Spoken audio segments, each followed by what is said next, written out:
Hello, Steve Hunter here, along with my wife Marilyn. She's off camera at the moment, but she'll be joining me after a while. Uh, I wanted to tell you about this short 10-minute video that we put together so that we can tell you about how we started a pet sitting business and how about after retiring and how you possibly can too. I was going to film this sitting at the table, but there's bad light this morning, so I'm actually sitting at my desk doing this. Anyway, the light's better here. I'm the talker in the family, but as we go along, I'll have to ask Marilyn to help me out, and it's more important that we get the information to you than it is that we have a real pretty video, it's real life here, not Hollywood. But I thought I'd kind of walk you through briefly how we ended up pet sitting and a little bit of our background. Uh, it was a month or two after I retired, and I was sitting at the table, and I was paying bills, and the mortgage had been paid, the Social Security was deposited, and at that time I had two bills come in. One of them was the electric bill in summertime for air conditioning, oof, and then we also had a major plumbing repair that we had to handle. So, that was kind of a wake up call. It was like oof, retirement. It was a crunch in that moment, and we were able to move some things around and got it handled. But it did catch our attention. Fortunately, we had already started in the pet sitting business, even though we didn't have any momentum. We had a possibility there. So here's how we got into the pet sitting business. I was just getting ready to retire. Actually, Marilyn and I retired within a year of each other. So that was a interesting dynamic in the household. But anyway, what happened is that as I was getting ready to retire, I had a young woman working for me who had started a pet sitting business. And this was a little over 10 years ago. At that time, nobody in this part of the world, this little corner of Nebraska, I live in McCook, Nebraska, a town of 7,400 people. We're kind of in the middle of nowhere, but she was working for me, and she had started a pet sitting business.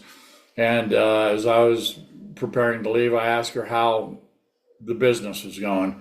And she said, I've been at it for 3 months. I can't make a go of it. It's too much with all my other responsibilities. She says, I'm gonna walk away from it. And that bothered me because I liked her. And I also thought that there might be a possibility that pet sitting could make sense. Anyway, I asked her if she wanted to sell the business. She said yes, I'd take $200 for it. That didn't feel right to me. I ended up paying her $1,200. That was truly some blue sky because in the time she'd had the business, she didn't have any real billings. She'd made practically no money, and she had no success, no momentum, and no plan. But I was able to look at that and think that it had a possibility for my wife and I. So that's how we got into the pet sitting business. Is I actually bought the concept of the business from a young woman that was working for me.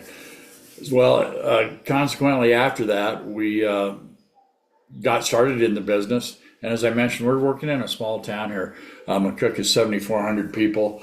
And in our first half year, we did enter the business with a little skin in the game, but we did it more or less experimentally. Didn't know if it would work for us. What we did was bought yard signs and put those out. And in the first 6 months, not a runaway success, but we billed $2,832.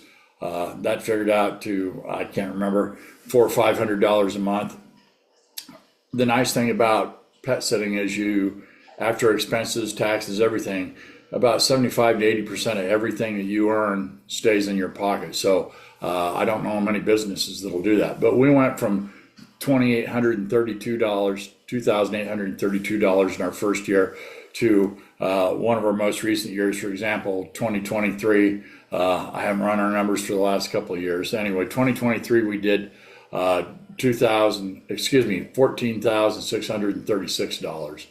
In our time in the business, which is just right at 10 years now, just a little over, we've billed almost $85,000. That has made a big difference in our retirement It's filled in some of the gaps. It helps pay for some groceries. Sometimes it's paid for some repairs, you know.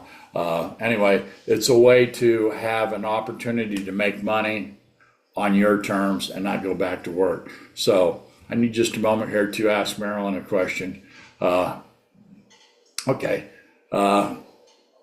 that's it for now.